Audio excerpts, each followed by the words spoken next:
I'd like to now invite Nadeem Kassam, a graduate of our commerce program here at York University. Nadeem is an accomplished senior executive with over 15 years of experience of 15 years of capital market experience, where he supported the advisory channel in organizations like RBC and CIBC Wood Gundy. Currently, Nadeem is the chief strategist and head of investment strategy at Raymond James Financial, where he's responsible for publishing North American macroeconomic, equity, and portfolio strategy research. As portfolio manager, he also oversees and supports the management of 10 fund of fund and equity only model portfolios and separately managed accounts. Nadeem is a CFA charter holder and earned his MBA from York University's Schulich School of Business. Welcome, Nadeem. Thank you for having me. It's a pleasure to be back. Yeah, it must be fun to get to virtually join us here and get to engage with some actual York students. So why don't we start by letting the students know a little bit about you and in particular your career path and your journey after graduation from York, and if you saw any kind of specific role that your education played in your career journey. Sounds good. So yeah, I think it's quite daunting when you come out of university. You learn a lot of theory. You get exposure to many different potential career paths, and then you get out into the application kind of mindset and start applying for roles. I think I was a bit presumptuous in assuming that maybe I would get my dream job right out of the gate. So, as you said, I was a BCom graduate and took a lot of finance courses. And my initial gut feeling when I graduated was to go into equity research. And for those of you that are unfamiliar with that, it's essentially within the capital markets division where individuals are writing research on publicly traded companies on a pretty regular frequency.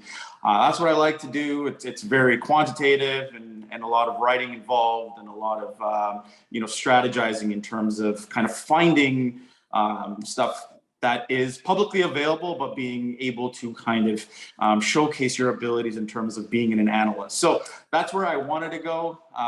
Where did I start off? In the back office of Citigroup hedge funds. So, that was my dream job, but reality quickly came in. There's a lot of graduates out there. It's very, very competitive. And I think what that experience in itself was quite humbling. But what I would say that, if we just kind of go back a bit and just talk about the whole York University experience, my ability to have, so much exposure to very seasoned professors, many of whom have actually been in, the public sector or the private sector or outside of being professors at one point in time. And then also getting knee deep in all the theory it provided me with the perspective of kind of where I should potentially, point my North Star, if you will, and then work towards. And so while I didn't get the job that I wanted right out of the gate, I knew that there were certain steps that I could take to acquire the necessary soft skills and hard skills, which would essentially prepare me for, that eventual role that maybe would come to fruition in several years in the future. So some really common themes I think we hear from students when they graduate, that it's pretty competitive when you get out there, it can feel a little overwhelming, and it takes a bit of time to, I guess, calibrate to the job market that you might be applying to and figure out where you're going. Was that was your sense then? It definitely was my sense, and I think that's the reality for job seekers today. Again, I did my MBA at Schulich, graduated at the beginning of 2020, and many of my peers were in the same boat. Not to mention the fact that we shortly after went into a recession, a brief recession, COVID lockdowns. When I graduated, again, it was a humbling experience, and I think that's where sessions like this really help out, because what it does is it kind of puts into context the realities of the job market, for example, and how new graduates should really think about career planning, because that's what it is. You have to develop a strategy. It's not as simple as take some courses and then everyone will be knocking on your door for to join a job, right? So I would say, or join the firm in a particular role. I think it takes a lot of soul searching. It takes a lot of work and effort to really come up with a plan to then kind of deploy that and really achieve what many of us want from a career, right? So I think there's a lot of moving parts, and even sessions like these and networking in general, I think there's more to that than meets the eye. It's not as simple as adding people on LinkedIn and never speaking to them. It's relationship management. It's conversations. It's a give and take type of relationship. And more importantly, it comes down to the types of questions that one's asks, right? So I think that those are all kind of things that I would kind of share with the audience today. Well, this is exactly what I wanted to ask you about next. So, building a network, establishing maybe a mentorship relationship can be a significant part of career planning. I wondered what role networking and mentorship has played in your own career development. So I think networking, career, I think these are all tools, right? These are all tools that we have in our toolbox. We could create a LinkedIn profile, and I don't know. I've seen others that are very creative. They've created YouTube profiles, YouTube streams, on Instagram, etc. These are all tools that we all have available to us. Part of my role at Raymond James is to deploy strategy. But I can't develop a strategy without understanding what the goal is in mind and the various nuances that are conducive to executing on that strategy. And I think that's where students really need to really think hard and kind of really understand what they want and why they want that, and then leverage the tools. And this could be individuals within the in the Schulich alumni. It could be others on LinkedIn that students reach out to. And it could be simple as, I don't know what I want to do, but that seems interesting. Yeah. What do you do? Tell me about your day-to-day. It could be as simple as that, because that's part of this whole journey. It's not about, hey, how did you get there? I want to get that job. Yeah. I think I was quite naive when I was younger. And I think many of us were like that as well. We think we graduate and we get our dream job. It's a straight line.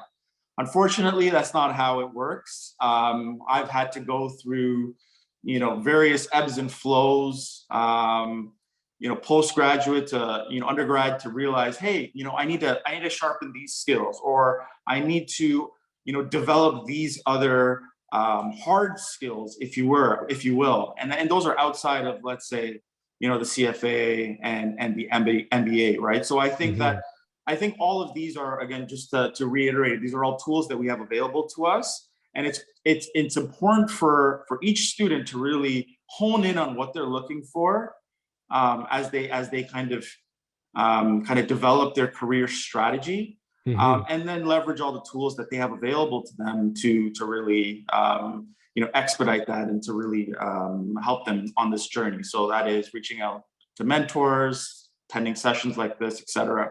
But back to me, it's been absolutely invaluable in terms of kind of my career development. Networking, knowledge gathering, it was the key focus for me. So if we can kind of build on that, then did you have any particular mentors who kind of stood out? Was there good advice that you got from them? What's the kind of advice you were getting from your mentors? So I'll use an example that I think many of us can relate to. Over the years, I've applied to jobs, and rarely do I get a notification, rejection, or hey, we want to move you to the next opportunity. And so if I use that analogy for a second, where, you know, you send out a lot of emails, you send out a lot of applications, and you get a few responses back. Mm-hmm. The way that I would like to use that analogy, I think from a networking perspective, is you reach out to many people that that you believe could be you know, valuable in terms of helping you develop the knowledge, insights that is necessary, and even, you know, the information that you need as someone that's embarking on their, you know, early stages of their career. And you reach out to these people, and several of them may get back to you, several of them may not be that receptive. And my suggestion is stick to these individuals like glue. Be respectful of their time. But I would say that those people that want to help, they will give you their time, and they will give you, you know, the ability to, you know, leverage them throughout your career process. So I would say that there's several individuals that I've met throughout my educational career path that have now become mentors to me. So Mm-hmm. I've picked up new mentors over the years. And then also through my professional career, where, you know, there were individuals, whether they were managers or colleagues, that, you know, I've you know, had really good conversations with, and I received good advice. And again, like I said, you know, I stuck to them like glue. I built a relationship that was based on a give and take. It was Mm-hmm. less about give me this job, help me with this job, and more about, hey, how are things? It was a relationship. We are good friends now. We go to dinner. We have coffee chats. We talk about our families, our children, and so on and so forth. So, and I think when you build relationships that are on a personal level, they're more sticky.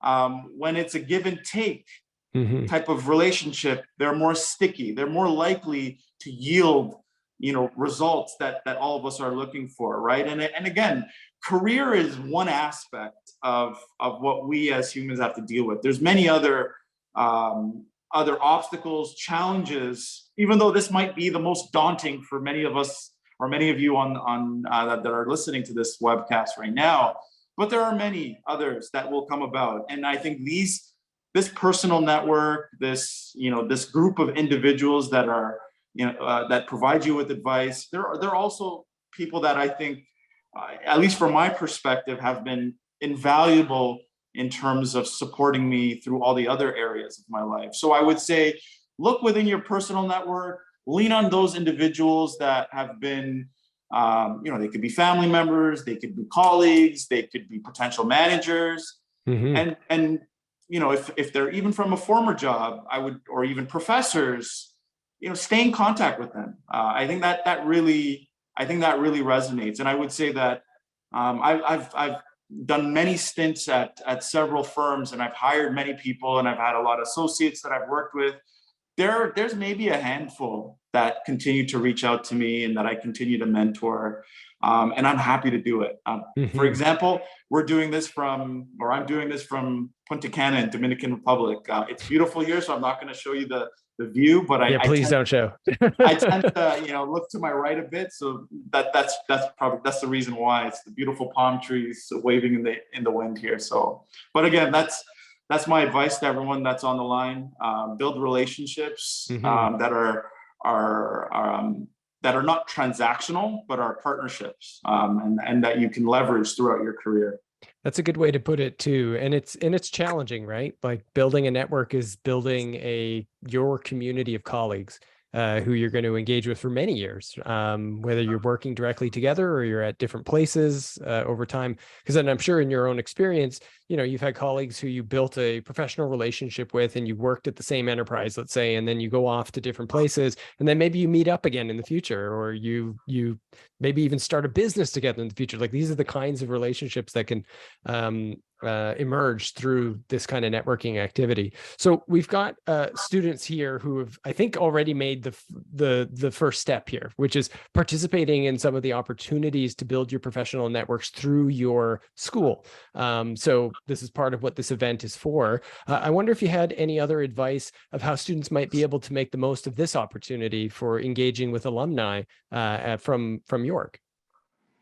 Yeah, I think this is a fantastic resource. And in many cases, this may be the only one you really need.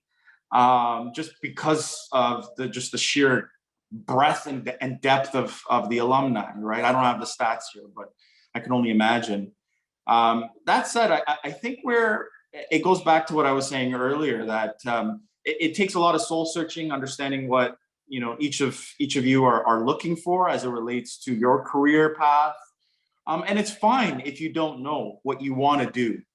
And I would say that if that is the case, then when you're embarking on these types of sessions, or even thinking about engaging individuals that are part of the alumni, maybe focus on those that are of different specializations, or in different areas with a different area of focus than maybe you've been traditionally exposed to. I think that is the best way that I would recommend some of the individuals here to leverage these and many others, these types of sessions. I think it's an information gathering. It's a knowledge exercise that that this session is able to provide. So treat it like that. Set your expectations for, look, I want to come into this session and I want to learn as much as I possibly can about the next 5 speakers, or those people in my in the breakout session. I really want to understand maybe the commonalities of their struggles and some of the challenges, or some of the tools that they use to figure out, let's say, what they wanted to do, and figure out what stream they wanted to focus in terms of their career trajectory. These are just examples, right? So I think you have to come to these sessions with an open mind, but also with an objective, right? What do you want to get out of this session? And set reasonable expectations. If it's for a job, I think that's maybe too ambitious, and I wouldn't necessarily put that as your key objective or goal for sessions like this.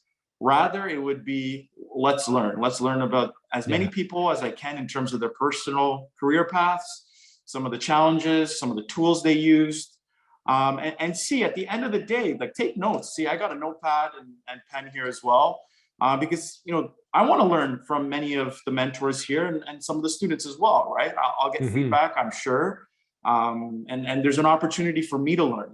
Or learning is lifelong. So I think if each of us can approach this session, all of us, I think we can all take something from this. But for the students in general, I would say, just kind of think about that in the next few minutes in terms of what you really want to get out of this experience. And then when we get into the breakout sessions, maybe you can focus your questions as it relates to kind of that underlying goal.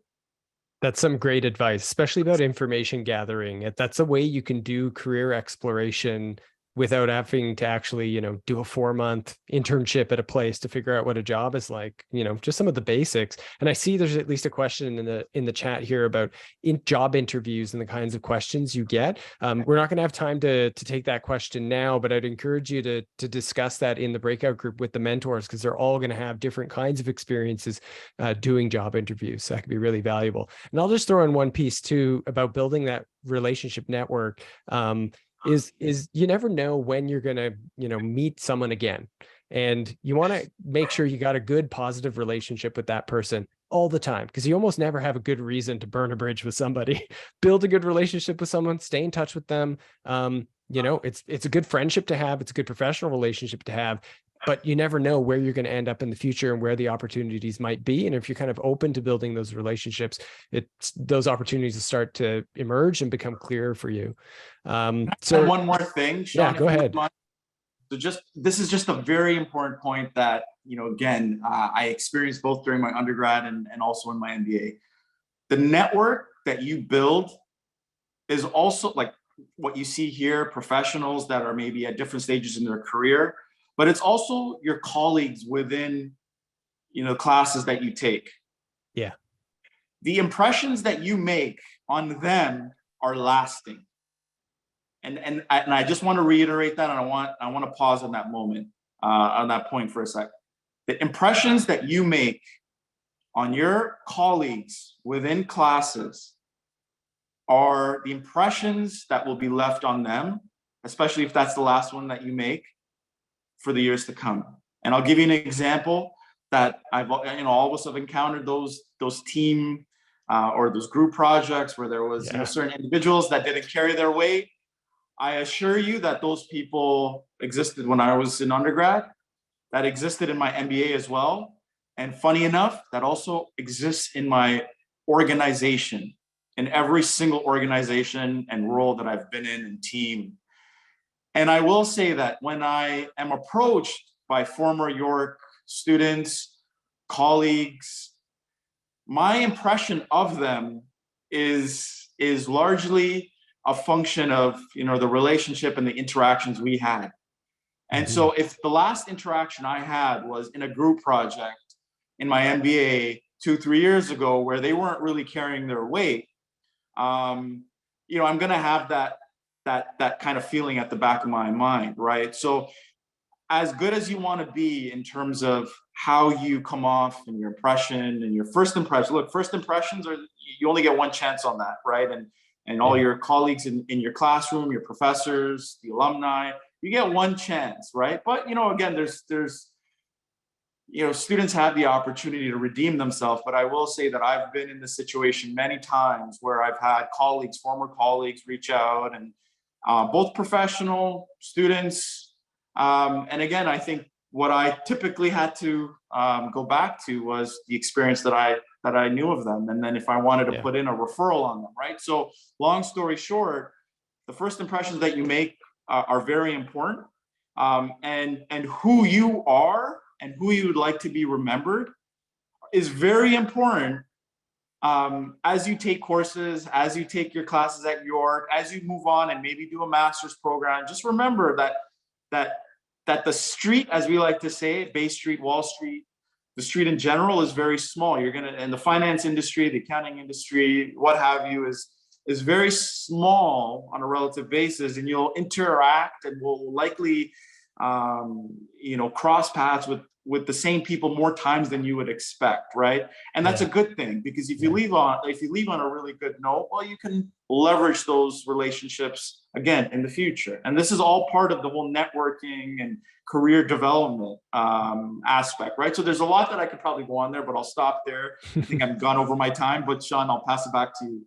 Thanks, Nadeem. That's great. And thanks for sharing those insights. I'm sure.